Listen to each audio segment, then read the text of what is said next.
این رگال دست فروشی کن، اینا رو بفروش، هر کس قیمت پرسید بده بهشو، حالا تخفیف خواست اینقدر تخفیف بده، اینقدر قیمتشه. عصر و شب هم برای همون مغازه دست فروشی. حالا فرض کن من 13-14 ساله این وضعیت کاری، تی جارو، چرخ دستی، دست فروشی، حالا همین سر کار اومدنی که میخوام اینو انجام بدم هم از جنوب تهران 2 ساعت کله صبح بلند شو، BRT، مترو، اتوبوس، 2 ساعت مسیر که بتونم برسم اینجا. یه مکافاتی. کسایی که اون سمت روشن میدونن، حالا اکثر تولیدی‌ها اونجاست و فعالیتی که انجام میشه به همین رواله. هر کسی هم که الان اونجا هست همین جوریه. الانم برم خیلی‌ها هنوز اونجا رفیقا من میشناسنم، سلام علیک میکنیم. موبایل نداشتیم، کامپیوتر نداشتیم، کسی هم نبود که برامون اینا رو بگیره. منم عشق تکنولوژی، عشق موبایل و گوشی‌های لمسی هم تازه داشت رو دور میافتاد اون زمان و کار میکردم. یه دونه از این لپتاپ‌های استوک کار کرده هست، سنگینه، نمیدونم دیدید یا نه. یه دونه از اینا من اون موقع خریدم برای خودم. عاشق حوزه تکنولوژی بودم. رفتم کار با لپتاپ رو یاد گرفتم. همینجوری هی اومدیم جلو، تبلیغات رو یاد گرفتم، سوشال مدیا رو یاد گرفتم، دیجیتال مارکتینگ رو یاد گرفتم. هی جمع کردم، با پولی که جمع کردم آموزش دیدم. هی اتفاقات بعدی و همیشه یک چیزی که خیلی هم به من کمک می‌کرد توی این روال این بود که نشونه‌هایی که خدا هی به من نشون میداد هی میومد توی زندگیم. شانس‌های خوب رو میدیدم، نشونه‌ها رو میدیدم، انجام میدادم. همونطورم که برای همتون ممکنه اتفاق افتاده باشه. حالا دوستای خوبی هم پیدا کردم، با آدم‌های درستی سعی می‌کردم آشنا بشم، بچسبم، 2 تا چیز ازشون یاد بگیرم و مراحلی که داشتیم میرفتیم تو زندگیمون همینجوری انگار خدا هم واسم می‌خواست که بشه. یه دوستی پیدا می‌شد، یه چیزی بهم میگفت، یک نشونه‌ای رو من می‌دیدم، میگرفتمش، انجامش میدادم.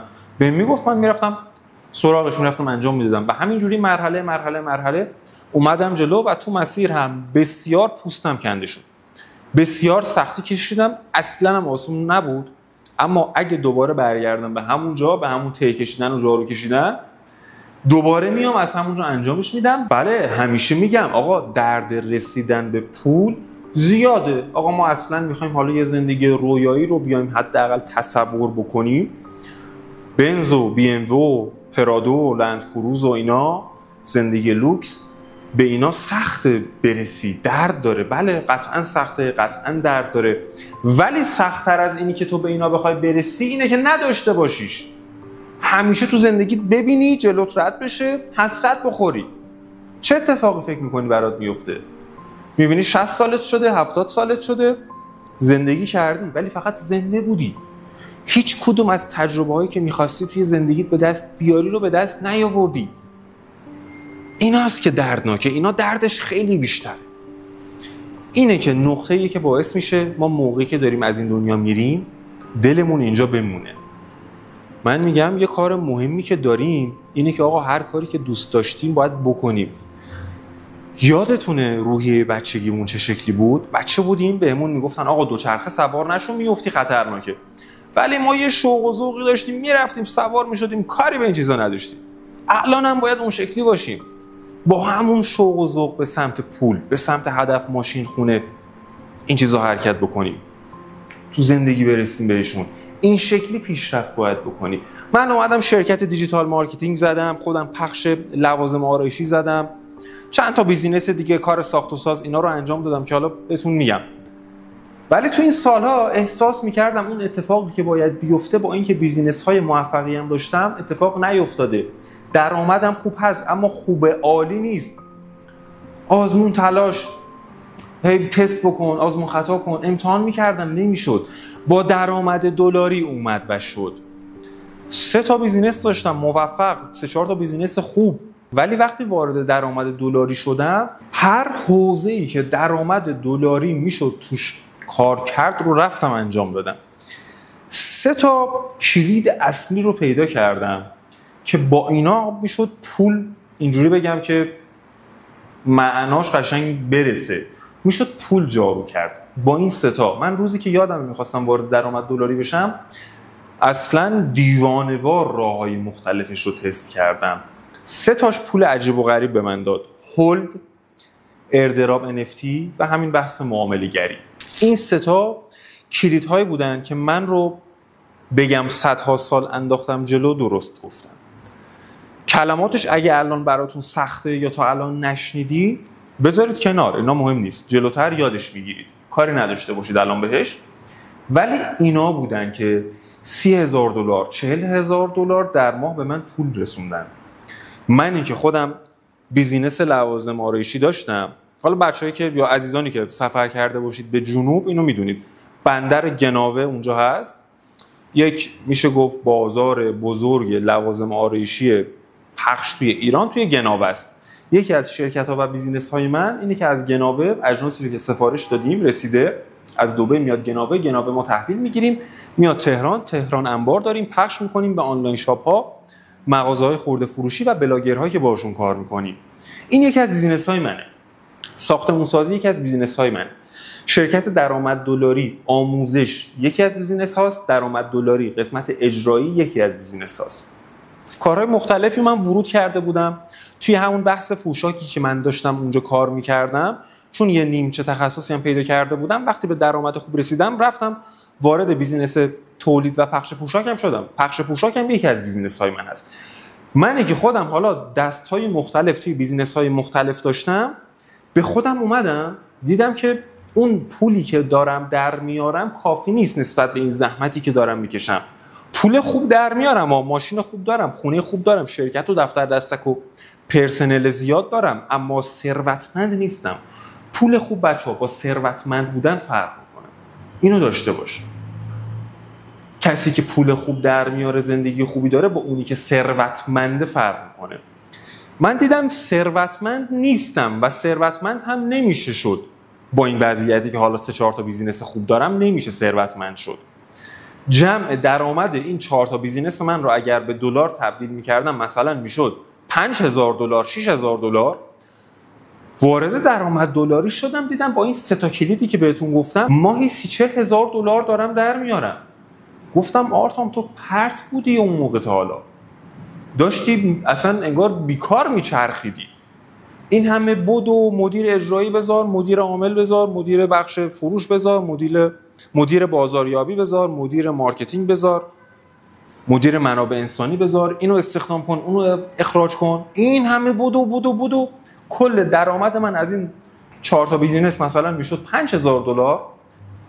اومدم تو درآمد دلاری این 3 تا کلیدی که بهتون گفتم رو فعالیت کردم، دیدم دارم $30,000 در ماه در میارم. ماهای اولم گفتم بابا آرتام تو داشتی اصلا به بتالت میگذروندی، داشتی وقت تلف میکردی. الان اونا رو هم دارم، اونا هم فعالن، اما درآمد دلاری یه چیز دیگه است. اصلا درآمد دلاری یک دنیای دیگه است. بعضی وقتا با آدما صحبت میکنم میگن آقا تو چرا اینقدر کار میکنی؟ تو که مثلا 3-4 تا شرکت داری، بیزینس داری، درآمد داری، چرا دوباره داری درآمد دلاری رو اینقدر شدید، اینقدر جدی کار میکنی؟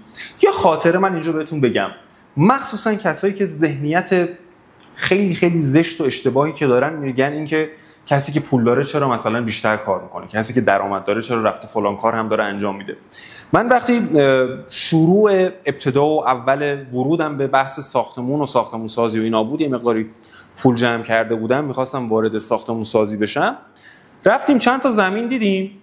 بعد یکی از زمین‌ها که موقعیت خوبی داشت رو گفتم اینو برای من اوکی بکنید. می‌خواستیم مشارکت کار بکنیم، من به عنوان سازنده وارد بشم، ملکم کس دیگه‌ای بود، 50-50 کار بکنیم. یکم اذیت می‌کرد. گفتم مشکلش چیه؟ گفت این مالک زمینه می‌خواد با یه سازنده دیگه‌ای کار بکنه، دو دله، بیشتر دنبال اونه. گفتم مگه اون سازنده کیه؟ گفتن دکتر فلانی. گفتم خب اوکی ولش کن، اب نداره. اون یکی زمینه که 2 تا کوچه بالاتر دیدیم اونو برای من اوکی بکن، اونو بگیریم، اونم موقعیتش خوب بود. گفتن اونم آخه دکتر فلانی روشه، اونم همچین مشکلی داره، اونم سازنده‌ای هست به نام دکتر فلانی، دکتر فلانی هم رو اون زمین دست گذاشته.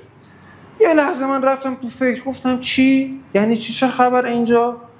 دکتر فلانی که اسم جراح قلب روشه، هر عمل قلبش 200 میلیون تومنه، هفته 3 تا عمل قلب داره انجام میده، میشه هفته 600 میلیون تومن. چرا اینقدر جسورانه، اینقدر پررو، اینقدر پیگیر ورود کرده توی بحث ساختمون سازی؟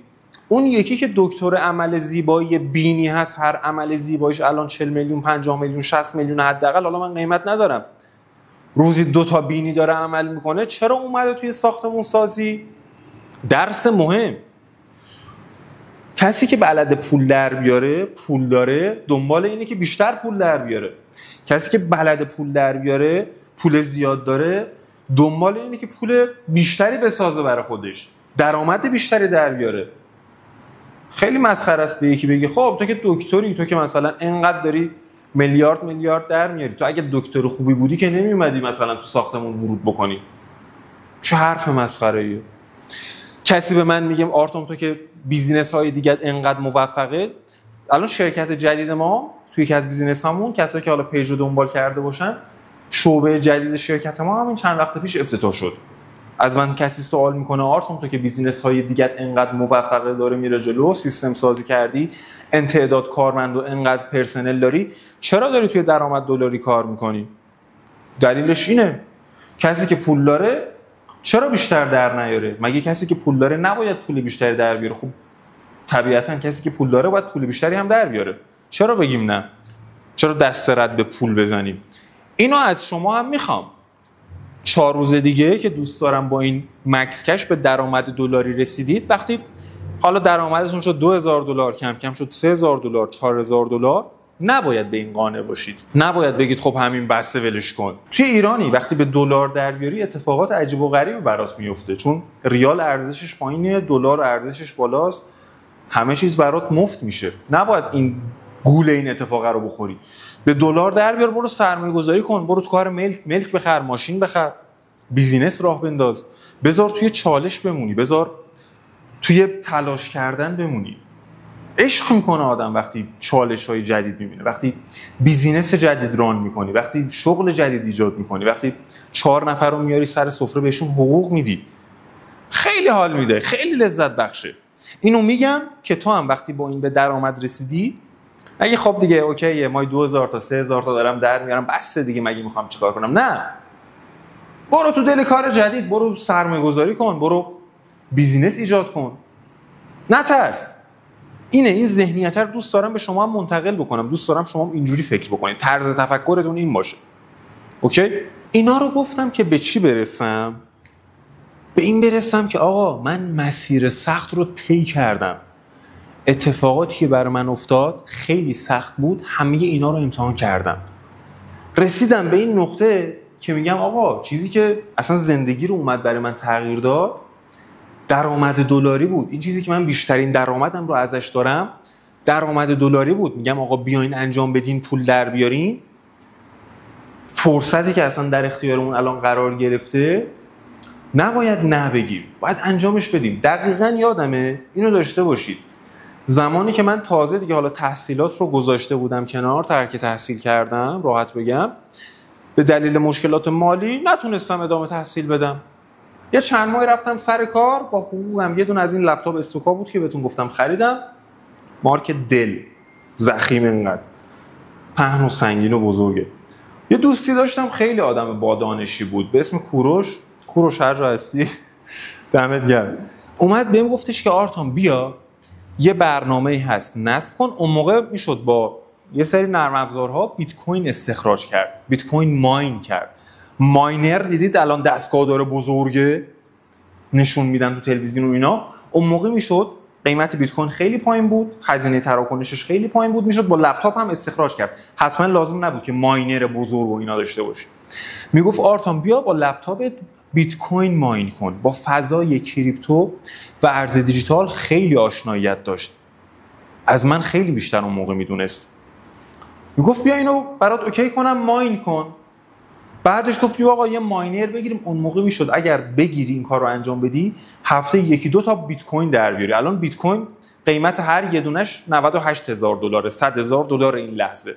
به پول ما میشه 8 میلیارد تومان هر یه دونه بیت کوین. میشد هفته یه دونه بیت کوین بگیری. اون موقع بیت کوین ارزون بود. بیت کوین $1,000، $2,000، $3,000 بود. هم قیمتش پایین بود، هم با لپتاپ میشد با یه سخت افزار خیلی عادی و معمولی بیت کوین در بود. فرصت رو اون موقع دیده بود. اون موقع فرصت رو گذاشت جلو من. بیت کوین اون موقع کجا؟ بیت کوین الان کجا؟ من به اون فرصت اون زمان نگفتم. نه